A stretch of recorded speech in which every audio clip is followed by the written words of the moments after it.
everybody. We are here today for Breast Cancer Action's webinar, Grassroots Fundraising with Integrity. We are so thankful for you all for joining us today. My name is Leslie Riddle, and I'm the Program Officer at Breast Cancer Action. And joining us on the webinar today will be Lori Baralt and Abigail Ahrens. We're so excited to have them here. And I'm just going to talk a little bit about them and their work before we launch into the webinar. So Lori is a former Breast Cancer Action board member, and she's an Associate Professor of Women's, Gender, and Sexuality Studies at Cal State University, Long Beach, where she teaches courses on gender, sexuality, and, gender, sexuality, and the environment, reproductive justice, and environmental justice. Her PhD dissertation focuses on the global expansion of Komen for the Cure and on Avon Foundation's biomedical model of breast cancer advocacy. And she's published several articles on the politics of breast cancer activism, particularly as they relate to potential environmental causes of breast cancer. So welcome, Lori. We're very excited to have you here. Abigail currently serves on the Breast Cancer Action Board as our Development Committee Chair. She's a researcher at the University of California, San Francisco, where her work focuses on social and behavioral aspects of reproductive and sexual health, including teen pregnancy prevention, access to sexual health education and clinical services, and HPV-related cancer prevention. She's currently the national coordinator for the ANCHOR study, a phase 3 NIH clinical trial aimed at reducing the incidence of anal cancers among adults with HIV. Welcome, Abigail. So today's presentation is going to last about 30 or 40 minutes, and I just wanted to note that at any time during the presentation, you can ask a question by typing it into the question bar on your right-hand side, and we'll be saving some time at the end to answer as many questions as we can. So hopefully it can be interactive in that way, and we'll get to as many questions as we have time for. And also just want to note that everyone in the presentation is muted during the webinar, except for the presenters, and that's just to cut down on any background noise so we can all hear each other. So a little agenda overview. Lori is going to begin today providing just kind of some background on nonprofit fundraising, including some of the problems with breast cancer fundraising activities. And then she's going to tell us a little bit about how she chose to fundraise kind of more in line with her own values, including how to use social media for fundraising. Abigail will then take on talking a little bit about some examples of fundraisers that she's done. She's done several of them over the course of her 4 years here on the board. So she'll provide some examples of those with kind of a particular focus on house parties and what she sees as fundraising best practices. And then we'll wrap things up with some resources and tips for how you can do grassroots fundraising and how Breast Cancer Action can help you along with that process. So, as many of you know, a lot of you are familiar with us already. For those who are not, Breast Cancer Action was founded in 1990 by a group of women who were living with breast cancer, who knew that, what was going on with them privately or personally with their diagnoses was part of a larger public health crisis. And they really saw a need for a grassroots organization that had an understanding of how breast cancer was a political and economic and social issue. So as a result, Breast Cancer Action was formed and really remains the only organization that addresses the breast cancer epidemic kind of at that intersection of breast cancer and the environment, social justice, and feminism. So our mission is to achieve health justice for all women at risk of and living with breast cancer. So I want to just talk really briefly about some of the work that we do. As the watchdog for the breast cancer movement, we really work to educate, organize, and take action for systemic change in these sort of 3 strategic priority areas.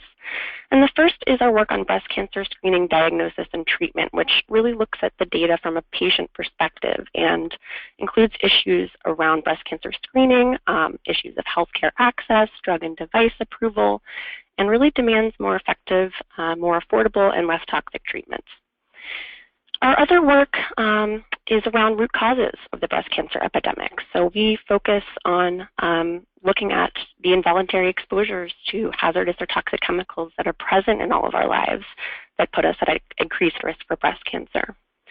And then third, we focus on pink ribbon marketing and culture, which we feel, often exploits a disease that is really devastating for many communities and sometimes misrepresents who's affected by breast cancer. So, and I won't spend too much time here, again, talking through kind of our core values here at Breast Cancer Action, but, they do really undergird all of the work that we do here. And we'll be talking today kind of, what we're talking about today really kind of connects to our values-driven fundraising. In particular, our transparency, our freedom from conflict of interest policy.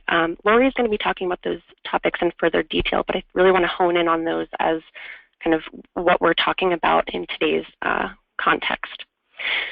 So the other thing that I want to note is just that we recognize here at Breast Cancer Action how all of these issues around health and social justice are, intertwined in the work we do, form this foundation for our core values. And that's why we really made a clear commitment to social justice as the foundation for all of our work. And really what that means for us as an organization is that we know that the breast cancer epidemic impacts communities unequally, that there are many disparities in terms of, who has access to high quality care, who dies from breast cancer. We know that in order to address and end the breast cancer epidemic, we have to tackle those root causes that I talked about. Root causes of health inequities are so often resulting from a very complex interplay around, cultural and economic dynamics, differences in who has power, racism, sexism, and many other injustices. And we really know that no single injustice can be effectively addressed in isolation because these social injustices are reinforced in many ways and at many levels. And lastly, in working for health justice, we strive to be an ally. We know that as an organization that we have power and privilege, and we aim to build solidarity with communities who maybe currently or historically have had less access to that type of power or to information and resources.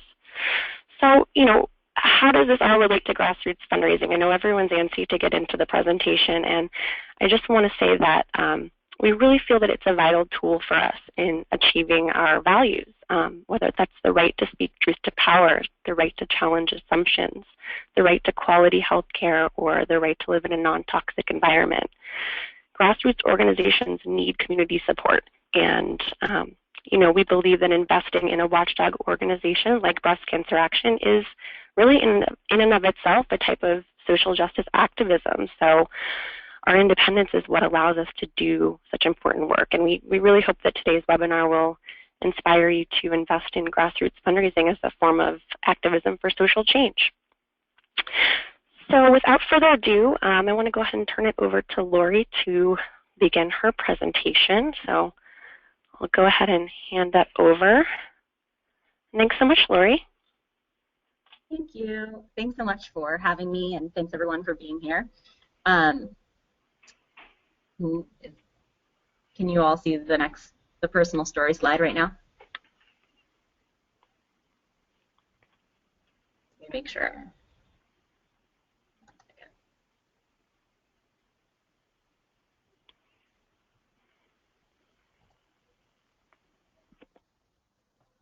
Is that the correct slide that's up, Leslie?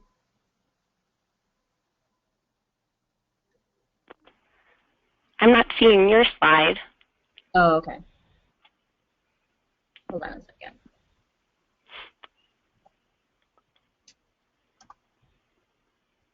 Okay. Maybe it's that I'm not able to control it. Okay. You can control it. All right, I'll go ahead and maintain that. Okay. Okay. So go ahead. Okay. So just to give you all a little intro or info about why I'm here, and you can go to the next slide. Basically, the way I got into breast cancer advocacy to begin with was that I lost my mom to breast cancer when she was 42, and I was 12, and my sister was 10. And as I got older, I wanted to do something related to breast cancer to support the cause and to support women that had breast cancer. And so I, like many people do, participated in a Komen Walk for the Cure to try to find a sense of community and contribute to a cause that I cared about. But I found that instead of finding a sense of community, I found that the very sort of positive, upbeat atmosphere and the focus on survivors as people who tried harder or fought harder to live left me feeling really alienated, and I felt like that wasn't the right way for me to, at least for me, to support the cause of breast cancer.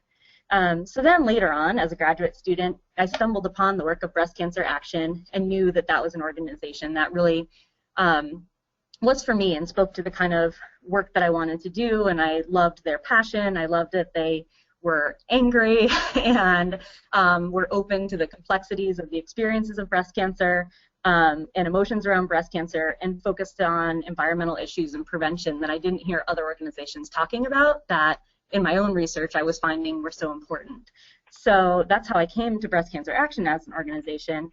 And then kind of at the same time, I decided to do my PhD work on the global expansion of Komen and Avon, because I found it wasn't just me that, you know, went to Komen when I was looking for an organization, but they are really by far the largest breast cancer organizations, and they were basically taking their model of fundraising and expanding it internationally. And so I wanted to look at that and see what they were doing and from a critical perspective, and see how that would affect healthcare in other places, focusing on that very individualized model of breast cancer advocacy.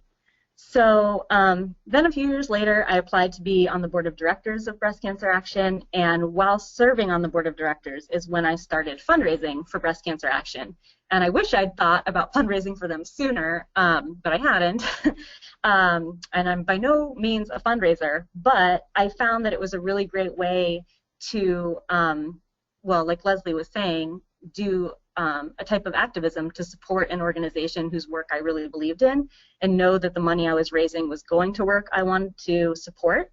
And it was a way that I could ask families and friends who knew my mom or who knew me and wanted to support this cause, that I could turn them towards the work of Breast Cancer Action. So it was also a way of connecting people to the organization and their work. So now I'll briefly discuss how most patient advocacy organizations fundraise, just to give a brief overview of fundraising in general. Next slide, there.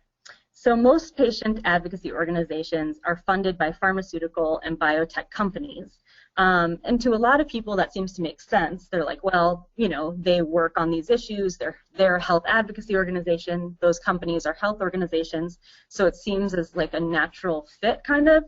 Because usually they are funded by organizations, by companies that treat that specific disease or disorder. So in the case of breast cancer, often companies that create breast cancer therapies or treatments are the ones that are funding breast cancer advocacy organizations. Next slide. And Breast Cancer Action actually has a term for this, which is called the cancer industry. And the cancer industry refers to that reinforcing relationship between entities that cause cancer, treat cancer, and advocate for patients. And ideally, we would want patient advocacy organizations to be fully independent from entities that cause and or treat cancer, so that they can truly advocate for patients. So the problem with that interconnection is often that some patient advocacy work can't be done because of being connected with these other companies, which I'll talk about in the next slide. So that relationship often refers to conflicts of interest. And conflicts of interest really matter, and they matter in a few ways. So sometimes the conflict of interest is implicit, and that might mean that there's implicit pressure on nonprofits when an organization wants to please donors so as not to lose funding in the future by playing nice and not rocking the boat. So that might mean that they not take up a new drug, for example, that's come out by a certain company that they're receiving money from, and they might not look into it or see how patients are experiencing it because they don't want to upset that organization because they need those funds to do their work. And then it can also be explicit pressure.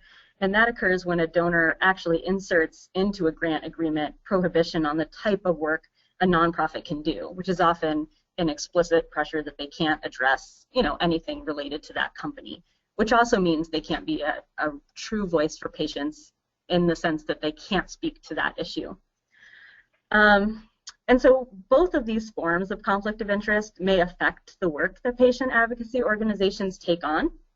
And also what I found in my own research is it also affects the work they don't take on. So that was what I was so impressed when I came across Breast Cancer Action was, why aren't other organizations talking about the environment? Why aren't they talking about pinkwashing? Why aren't they talking about prevention? And a lot of that is conflict of interest. So they're speaking to only the things they can speak to, but there's also this silence that occurs with conflict of interest, the work that they are not doing. And it also can create the appearance of bias and eroding trust. So it makes patients question, who are these organizations really working for? Are they really working on behalf of patients, or are the industries controlling what they do and say? Next slide. So this has been an issue that Breast Cancer Action has been aware of for a long time, and why Breast Cancer Action is so committed to having an independent voice. But recently, there's been a growing number of studies about industry funding of patient advocacy groups. So it's getting more media attention recently. So for example, this New York Times article from yesterday reported on a study that found that more than 80% of patient groups accept drug industry funds, and yet patient groups are not transparent about their conflict of interest. So I feel like this attention is a really good thing, and hopefully it starts changing the work of other advocacy organizations. Breast Cancer Action doesn't want to be the only breast cancer organization with a strict conflict of interest policy. It would be great. The more patient advocacy organizations that start having a strict conflict of interest policy, the more voices we'll have that can truly speak to all issues that are of concern to patients. Next slide. So one of the questions that comes up often is, if corporate sponsorships are an issue and corporate grants are an issue, aren't walks and runs a better alternative? And walks and runs, particularly around the issue of breast cancer, have become a very popular and well-known way of advocating or of participating in fundraising for these organizations. And they began proliferating in the 90s as part of a growing emphasis on individual and corporate philanthropy. So it's a way of individuals getting involved in these types of organizations. Next slide. But there are also a number of issues with this model of fundraising. So one of the big issues that I found in my research is that the overhead for walks and runs is often incredibly high. And it takes a lot of attention from the organization. So a lot of time and money of these large organizations is spent in preparing for their next events and putting on their fundraising events. So it kind of becomes this cycle of fundraising, as opposed to focusing more on their program work and really doing advocacy work for patients. And it also doesn't remove the issue of corporate funding and conflict of interest. These large events often serve as marketing opportunities for corporations. There's a heavy corporate presence at the events, so oftentimes the companies that are funding the events, the pharmaceutical and biotech companies, are present at these events, which can also make real patient advocacy difficult, and even the types of speakers and things that they say at these events can be affected by the strong corporate presence there. So next slide.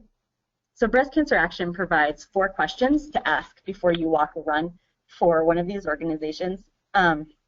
Basically, how much money raised from the walk will go to breast cancer programs? So again, how much of it is going to fund more fundraising events, and how much is actually going to the goal, the mission of the organization? And then what breast cancer programs are funded? What types of work are they doing, and is that the kind of work that you want to be supporting? Do the walk sponsors increase women's risk of breast cancer by pinkwashing? So looking at who the sponsors are, which is usually easy to do because they're present at the events and they're often their logos are on your shirts. So thinking about that as well. And then does the event present a one-sided picture of breast cancer that leaves some women out? So again, a lot of these events only focus on survivorship and focus on it in this very positive, upbeat way that doesn't allow for a full range of emotions or all types of patients to be represented. So that all being said, all nonprofits do need money to do their work. That's just the fact of it. The question is how to do this in a way that doesn't create conflict of interest and allows the organization to focus on its program work. Like, that's the real question, and how to do good fundraising. So true grassroots fundraising really matters. And we need independent nonprofits now more than ever. We need nonprofits to be able to speak out and not feel tied down by the money that they're accepting. It's also an important way to make a real difference for independent organizations. Because independent organizations aren't taking money from these organizations, they often need individual donations so much more. That's largely what they're going to rely on if they have a strict conflict of interest policy. So it provides very needed funds, and the great thing is those funds are going to support program work. So you can trust that your funds, or you know that your funds aren't going just to fuel other fundraisers. It also helps spread the word. So the last 2 points here, fundraising isn't just about the money. It's about the fact that doing things to raise money also helps spread the word about the work that the organization does. It cultivates new members, and it can provide a sense of community and active involvement in patient advocacy. So it has these broader purposes as well. Next slide. So what fundraising with integrity should look like is that it doesn't lead to any conflict of interest or pinkwashing. All funds are used to support the mission and programs. Fundraising is in alignment with the values and mission of the organization, and hopefully it helps promote the organization's work more broadly and advance the mission of the organization. Next slide. So although Abigail and I won't have enough time to really go into detail about how we fundraise, we're just going to give you some broad points today to kind of get you excited and thinking about what you could do for Breast Cancer Action, but we want to leave time for questions at the end, so feel free to ask if anything we don't cover. But basically, like I said, I'm not a professional fundraiser. I started fundraising for Breast Cancer Action in 2012 while serving on the board of directors. And basically, I just kind of made up what I was going to do and then replicated it each year, changing little things. But basically, I made Breast Cancer Action shirts for my partner and myself. I set up a Breast Cancer Action fundraising page through the Breast Cancer Action website, which they have a template for, very easy to do. I signed up for a local run. The first few years I did the turkey trot, so I did it on Thanksgiving Day. And then last year I did it on my birthday on New Year's Eve. And then I used Facebook to fundraise. And then this year I also got a few friends involved that did their own fundraisers kind of for my birthday along with mine. So they were fundraising among their own network of family and friends for Breast Cancer Action. Next slide. So kind of big picture things that I learned through doing this. One, that the personal connection to the issue is so important. So make whatever you decide to do, make it personal. Let people know why you're fundraising and why you're fundraising for Breast Cancer Action, and why they're such an important organization to support. And then set a goal that feels realistic but is a bit of a stretch for me for my first, and I think I decided this talking to someone at Breast Cancer Action because I had no idea what to set it at, but I set my first goal for $3,000 the first time I did my run, and I exceeded that goal. So the next time I set it for $3,500, and the average size goal was probably just between $25 and $50. So it was more about the amount of people that gave, not so much that people were giving in large amounts. And then give yourself enough time, but not too much time to fundraise. For me, I did it for about 3 to 4 weeks, and I found that that's a good amount of time.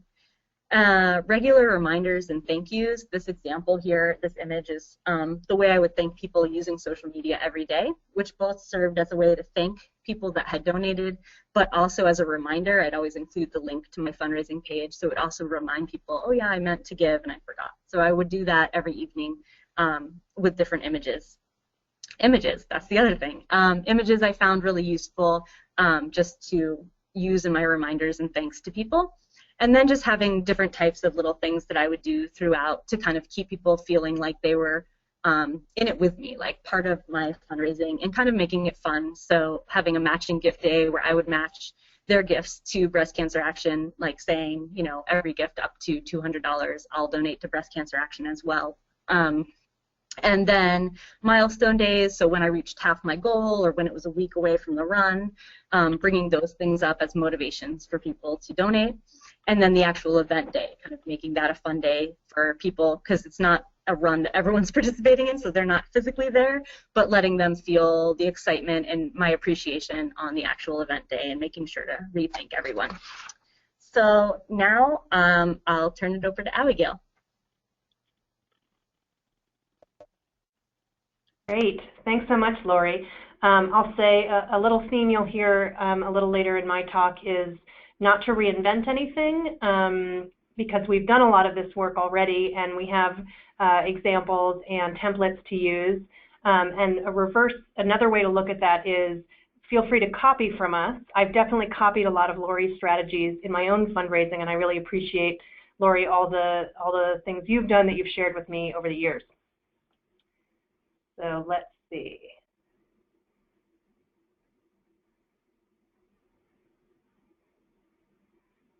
Okay, so I'm just going to start similar to Lori, share a little bit more about my involvement with Breast Cancer Action. As Leslie mentioned at the beginning, I have a public health research background, and I've always been interested in social disparities in health. And then I was diagnosed with breast cancer at age 31. So something that a very unique, sorry, not very unique, but a very specific experience that I went through. And when I was completing my treatment, I had found a wonderful support group in the San Francisco Bay Area where I lived, and really enjoyed sort of peer-to-peer support and networking with other women who had gone through treatment or were going through treatment. But I realized that I wanted to get involved at a different level and do more advocacy work and support breast cancer research. And a friend who was on the board at the time invited me to a Breast Cancer Action event, and I found immediately that the organization really fit kind of my style, my goals, and the approach really spoke to me. So I've been on the board since I think 2013. Hey, Abigail, do you have keyboard control? Where would I see that? If you're able to advance the slides, then great, wonderful. Oh, cool, thank you. All right, so I'm going to kind of do a number of things, hopefully quickly, and again, just to remind everybody, the webinar and the slides will be posted on our website afterwards, so if there's anything you want to go over in more detail, you can definitely do that, since I'll be going through things pretty quickly.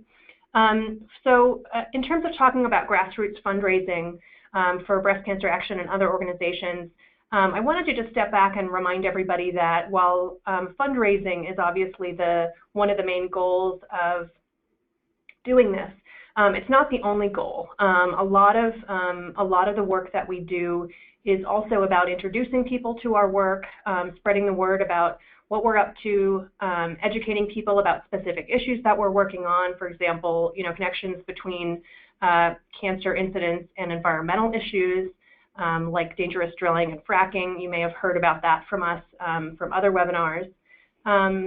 You want having an event, putting something together to raise money also allows you to kind of mix and mingle with other people who are existing supporters or members of the organization while spreading the word to new folks who don't know about us yet.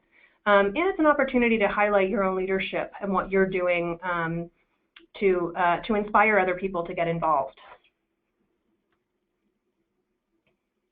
So as sort of building on what Lori talked about earlier, just some examples of the many types of fundraisers that folks can do for Breast Cancer Action. And when we say third party, we mean folks like you and me. So people who are not on the staff who can kind of take tools that Breast Cancer Action has and run with them.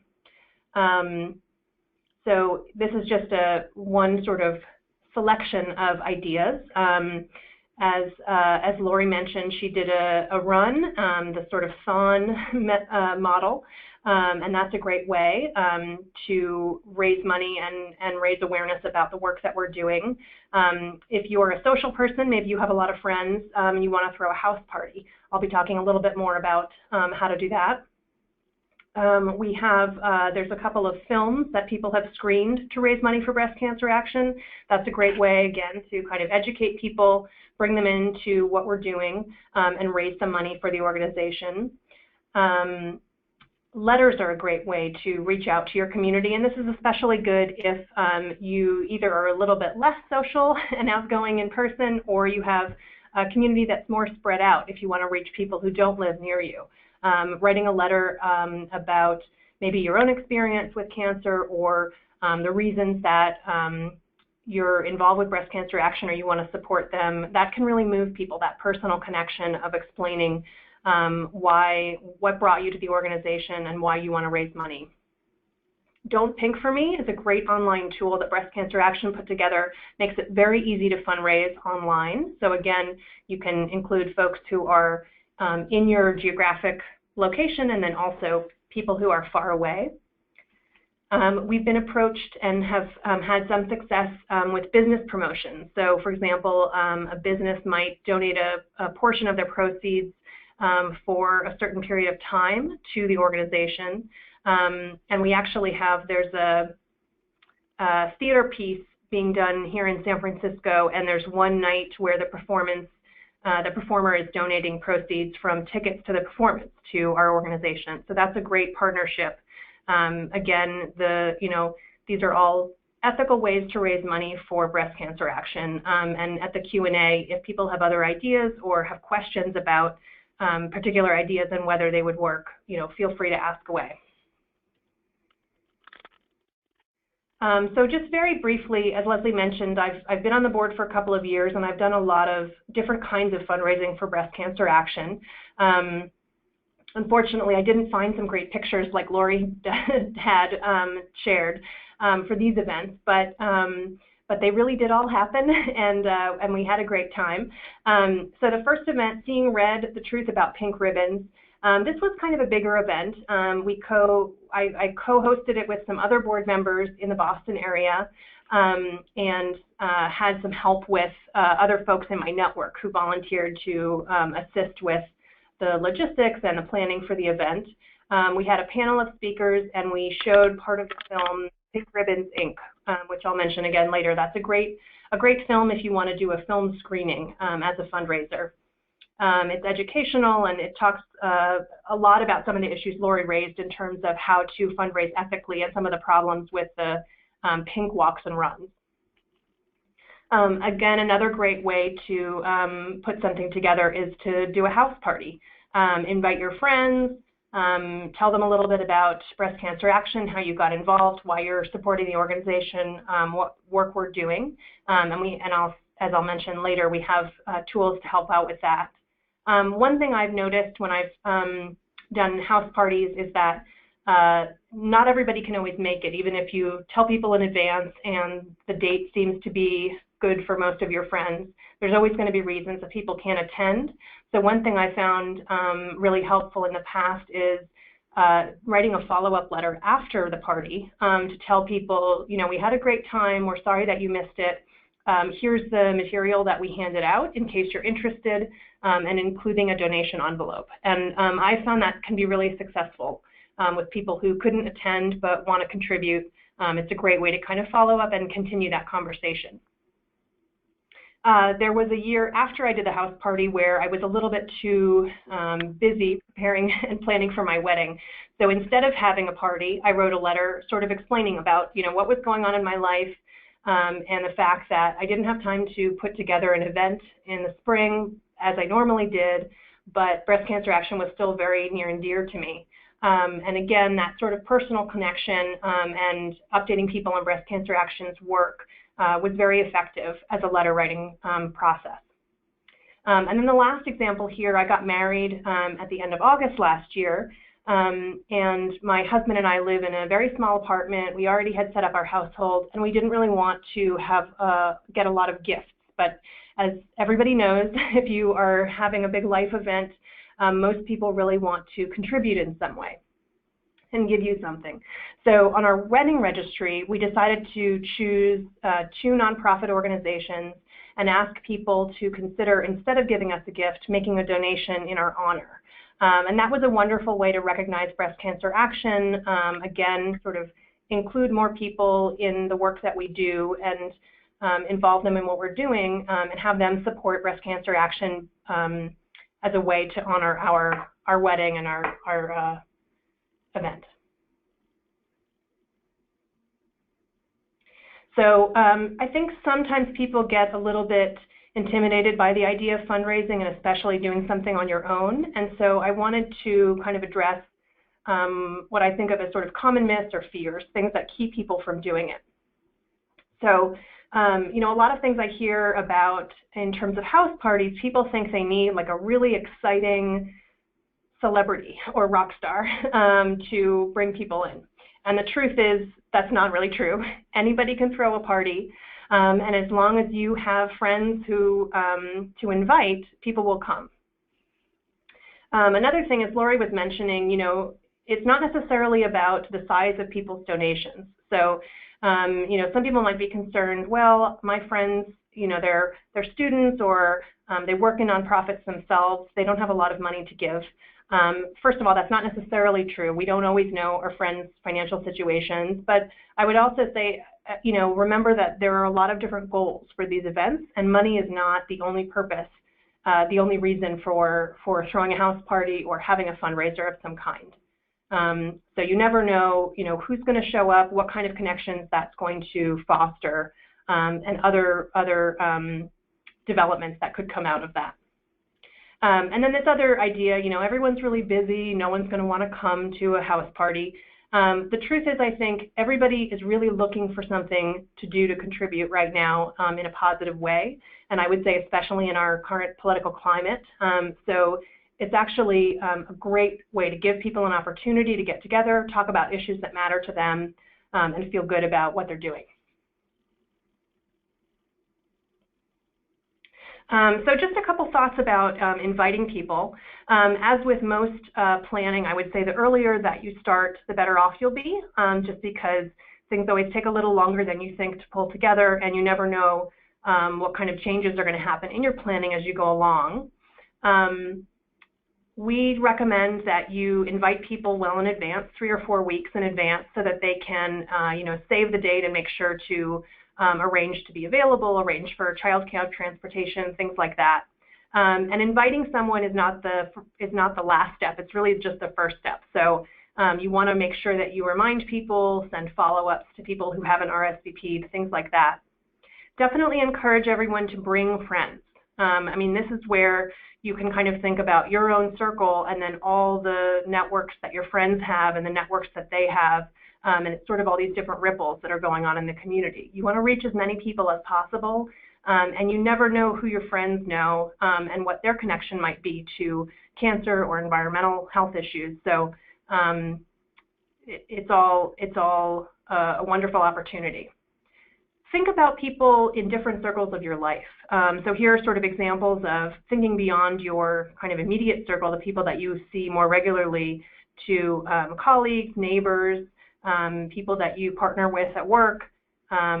Maybe you're in a book club, you're in some kind of social group or sports group.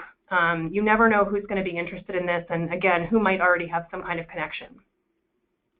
And then a really important note here is if you're having a party or a fundraiser, make sure that you collect people's contact information, so having a sign-up sheet at the beginning. And that's great because, as I mentioned earlier, you know, you want to make sure that you follow up with everybody. Thank them for attending, thank them for donating, or if they didn't have a chance to come, give them that opportunity to get involved later on.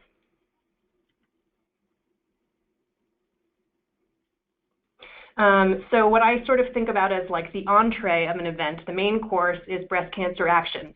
And there are a lot of different ways to highlight what we're doing and educate people. So as I've mentioned, you know, talking a little bit about your own history, your connection to Breast Cancer Action, how you got involved. People are definitely going to want to know that, especially if you're having a party and you're the host. Breast Cancer Action has materials that you can share. So again, even if it's not an in-person event, you can share these with people over email or through snail mail. As I mentioned earlier, if you're interested in doing a film screening, we've had a lot of success with that. Pink Ribbons Inc., as I said, covers a lot of the similar issues that Lori was mentioning earlier about breast cancer fundraising. And Stink is also a great documentary about chemicals in our environment and possible health issues there. Breast Cancer Action has some great short videos that really describe both the content of our work and also our approach, why we're doing it, how we're doing it, who we are. And these videos can be a wonderful tool to, in a very brief amount of time, share what our organization is with other people and inspire them to get involved or to donate. We have a book that's come out from our first executive director, Barbara Brenner, called So Much to Be Done, and it's a collection of her writings. So this book would be a great idea for a book club if you wanted to get together with people, read the book, talk about it, again, sort of educate people on these issues and inspire people to become more active in their own work. And then it's always a good idea, too, if you want to have a speaker, so someone who's on the board, someone who used to be on the board, maybe a Breast Cancer Action community leader, someone from the staff, or a topic expert from your community. So say you work in public health or environmental health or some other area that kind of connects to the work that we're doing, have someone come and talk about their expertise, and that can kind of highlight the connections that are there. And as it says at the top of the slide, I would say, think about doing more than one thing, and that'll really kind of help jumpstart your plans for an event. At the same time, I want to encourage everything to keep things simple. You don't want to try to plan something that is going to overwhelm you and your own resources. So some simple ideas about keeping things minimal and easier is to keep costs down. So see if you can get donations for food or drinks. See if you can get a space that's free. Maybe you have an affiliation with an institution or an academic setting where you can use the space, and there won't be a rental charge. Maybe you have a friend who has a connection. All of these are great ways to do it. And then having donated prizes that you can raffle off. I'll talk about this a little more in a minute, but you would be surprised just going door to door to local businesses and see if they want to donate a product or a gift card to their company. And that's something I found. I'm always surprised by how much people want to contribute and the positive response that I get when I do that. Make sure you have friends to help out. So we have one board member who's done a house party a couple years in a row, and the first time she did her party, she was trying to host the party, welcome people, make drinks, pass out food, and she realized later it was too much. She didn't really have time to visit with everybody. She didn't have as much time to talk about Breast Cancer Action because she was busy hosting. And she realized, it made a big difference to have a friend come and help make drinks, and then that sort of freed her up to do other things. So make sure that you're kind of aware of the logistics of your event, who's going to be doing what, and definitely get some other friends to help you out. And again, sort of going along with keeping things simple, make sure that you're doing something that you want to do. So if you're doing a film screening, make sure that it's a film that you're really excited to watch and share and discuss with people. If you're having a house party, do it in a way that really is about you and your community so that you're going to have fun.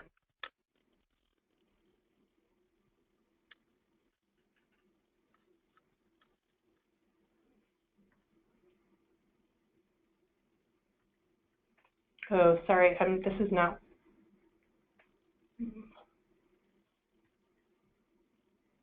Can you advance the slide, Leslie? For some reason it stopped working. Okay, sure.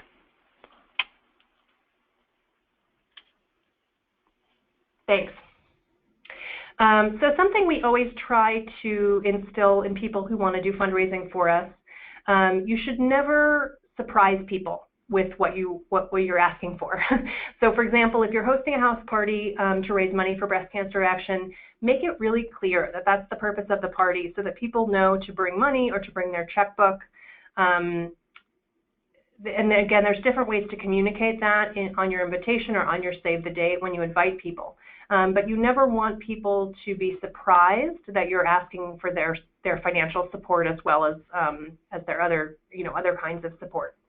Something that can be helpful is setting a goal for how much money you want to raise, and then making sure people understand how they can help you, whether it's writing a check, whether it's volunteering, whether it's attending a webinar or hosting, seeing a film, being part of your book club. Make it really concrete for people so that if they're inspired and excited, they know what the next steps are. And then consider doing multiple things. There's a lot of different ways to combine some of the activities I was talking about, the different strategies to fundraise, the different events, and different aspects of events that you can do. Next slide. So as I mentioned earlier, making it really clear that this event is a fundraiser, and some different ways that we've done this in the past. On the invitation, you can include an amount for a suggested donation, and this gives people an idea of kind of what you're expecting in terms of the contribution that you want to see them make. Another way is to have an event that's free, but at some point in the evening you ask people to contribute. And again, this works best if everyone is prepared and knows in advance that this is going to be part of the event. We've had a lot of success with folks hosting an event where they offer to match the donation. So, saying ahead of time, I'm going to match dollar for dollar however much we raise tonight up to a certain amount. And that can make a big difference. I think people feel inspired when they see you contributing yourself, and so you're kind of leading the way, and people will mirror that. As I mentioned earlier, getting donated items from local businesses is a great way to raise money, and you can use this in a couple of different ways. One is sort of through raffle tickets. We're technically not allowed to call them raffle tickets, so we call them donation drawing tickets. But basically, having people buy tickets, which are a chance to win an item or several items that have been donated. And then if you have higher value items, you might consider doing a silent auction. We actually, one of our board members had a house party, co-hosted a house party earlier this week with some wonderful sort of higher value items. Someone had a friend with a sailboat, so they offered, a weekend sail on the bay with this person's boat and someone to sail it for them. So you may know somebody who has a beautiful weekend house who would be willing to donate a weekend for friends. So these are all just different ways to get people involved and raise money for breast cancer action. And again, I would think about this as a menu of choices, and it's always good to combine multiple things. So I just want to emphasize that Breast Cancer Action is here to help. And so if you have ideas, you need support, you want materials to share, please let us know. Make sure that when you're inviting people, they know exactly what they're being invited to so that they can be prepared. We have donation envelopes, and you definitely want to have pens so that people can fill out the information. And again, that helps us follow up so that we can thank people and recognize their donations. Make sure that you review the logistics. So for example, if you're showing a video, how are people going to see it? What's your sound system? If you have a speaker, how big is the room? Do you need any audio support for that?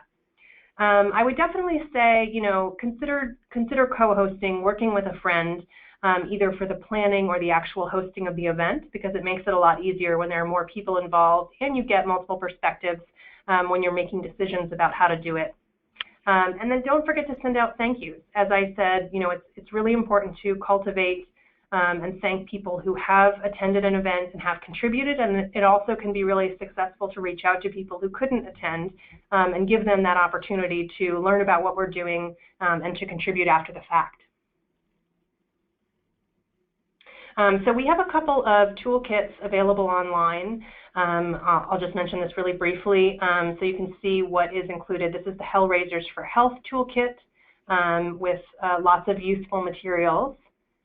And then next slide, we also have Don't Pink for Me online tool, which I mentioned earlier. So this is a great way to set up a web page to fundraise. Breast Cancer Action makes it really easy for you to do it.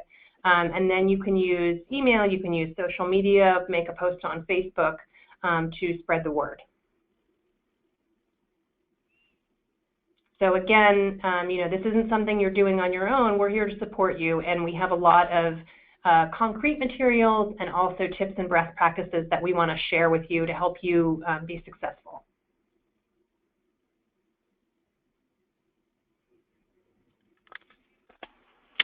Great, thanks so much, Abigail, and thanks to Lori too for both of your presentations. That was great. We have a couple minutes left for questions, so I want to go ahead and get into some of those. And Abigail mentioned Lopa Paul, who's our development manager. She'll be a great resource if you have questions moving forward, but unfortunately she's not able to join us today. But we do have our executive director, Karuna Jagger, available to answer staff questions or other questions that may come up. So we'll go ahead and get started with those. One question that we got was, do you give tax donation letters to businesses who donate in-kind products for house parties? And if so, how can I get those? So I'm not sure who we want to toss that to. Hi there, this is Karuna. Hi, Karuna. Again, thanks everyone for participating, and thank you so much, Lori and Abigail. We absolutely, every donor will get a tax donation. We just need to know who they are. So in terms of your guests, it's important that we get their contact information, and we'll give them, an appropriate IRS letter for their donation. And similarly, we give letters for in-kind donations. We need to know the business and the estimated value, and then we can process that. So we do have a series of forms, and if you're thinking of doing a house party, just reach out to us and we'll send you that. Great, thanks so much, Karuna. So we have another question about looks like it's about the conflict of interest. So this person asked, MedUp organization does not take money from industry, but we do not have a formal written conflict of interest policy. Is Breast Cancer Actions posted so that we can borrow some of that kind of verbiage? Absolutely. I'm so glad to have folks from MedUp on the line, another great independent watchdog organization. Yes, our conflict of interest policy is on our website. What you'll see is that it was really pioneering in its time in the 1990s. I get international calls about this. We're happy to share it, and it's publicly posted on the website. I can send you the link after if I know who you are, or you can just search the website and find it. Basically, our conflict of interest includes any corporate funding from any entity that profits from or contributes to breast cancer. We have sample industries, but it's not limited to that.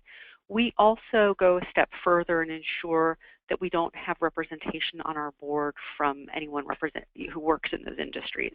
And so it's a combination of the donation and the role on the leadership board. So feel free to follow up with me after the webinar, and I can send you a link if you can't find it yourself. And thanks for joining us. I'm so glad to have you on. Great. Thanks so much, Karuna. Okay, another question we have here. For your house parties, do you charge admission or just ask for donations? And do you try to collect items for a raffle or a silent auction, or both? This is Abigail. I'll take that. Great. I would say yes to all. I think for house parties, for the first part of the question, I talked a little bit about this. I think it's really up to you to decide if you want to have a suggested donation as part of the event so people know when they're coming that they are expected to give a certain amount. And that can, versus asking people for money once they're at the event. And sometimes that just has to do with, who is coming, how much do you know about their capacity to give, and are you trying to have a really big party and you want the sort of entrance fee, as it were, to be kind of lower, to be more inclusive, or are you going for a party of people who have more capacity? So, for example, the house party that we had earlier this week, It was in a really nice neighborhood in the Oakland Hills, and we knew that people, as part of the social circle of the person who was hosting, we knew that there was going to be a lot of capacity. So there was a suggested donation of $75, and that was in the invitation. So people knew, exactly what it was expected for them to give, and then at the party there were also other opportunities for them to donate through the raffle donation and the silent auction. And then in terms of the raffle or the silent auction, I would say yes to all. We have found those to be very successful at all sizes of events, whether it's a small house party or whether it's a big event. We had an event at the beginning of February here in San Francisco with, now I'm trying to remember the numbers, but it was like 100 people, maybe more. 165. Thank you, 165. And we had both a raffle for donated items that were, people won when we pulled out their, pulled their raffle ticket out of the fishbowl. And then we also had a silent auction with slightly higher end items and had people bid to win those. Great, thanks, Abigail. So I think we have time for maybe one more question quickly. So I'll see here. Someone's asked how much time it takes to host a house party. They said, I'm interested, but I'm afraid I don't have enough time. So I'm wondering, maybe that's a good one for Abigail too, because you talked about kind of some of the myths and facts and people feeling they don't have enough time to attend one of them, but how about people hosting? Yeah, that's a great question. And again, I think it kind of depends on, I would say, figuring out what you have the capacity to do and then planning the party based on that. So again, knowing it far enough in advance, maybe picking a date 2 or 3 months ahead of time, making sure that the date and the venue and everything work for people, sending out a save the date. And I would say, sometimes with house parties we've had a more formal committee, but that can just be 2 or 3 people, and you meet maybe once a week or every other week until the event gets closer to do planning and make decisions. Again, we have examples of planning decisions you would need or an agenda for talking about the party that you're planning. So it's definitely a little bit of, the more time you do kind of planning things in advance, the smoother things will go and the less kind of last minute running around you'll have to do to put things together. I don't know if that was very specific, but hopefully that was a helpful response. Great, thanks so much, Abigail. Wonderful. Well, I want to just close out here by just sharing a few more ways that you all can get involved with Breast Cancer Action if you were so inspired, which we hope you are. And we do hope that many of you are already signed up for our newsletters, e-alerts, and our social media. But if you're not, please do visit our website and our Facebook and Twitter pages. You can also text BC Action to the number 52886, and that's a new feature that we have that will allow you to receive text updates about different ways that you can take action with us this year. You can also become a community leader for change. It's a program that we have here at Breast Cancer Action if you're interested in doing more with us to create change in your own community. So we'd ask that you email our campaigns coordinator, Alyssa, at the address above if you're interested in that. And of course, last but not least, you can help others get involved with us. Tell your friends, your coworkers, your family members about us and about this webinar and how they can get involved. And I think, as Abigail mentioned, we do record all of our webinars and make them available on our website under our Educational Resources tab. So we're hoping to get the recording for this webinar up and available very soon. All right, so that concludes today's webinar. I want to thank you all so much for your time and your questions. And please watch out for a short survey that will be coming up in your email inbox where you can provide some great feedback for us on this webinar. It will help us make this program better and better. So thank you so much again to our presenters, Lori Baralt, Abigail Ahrens, and have a great rest of your day. Thanks, everyone. Yeah, thank you.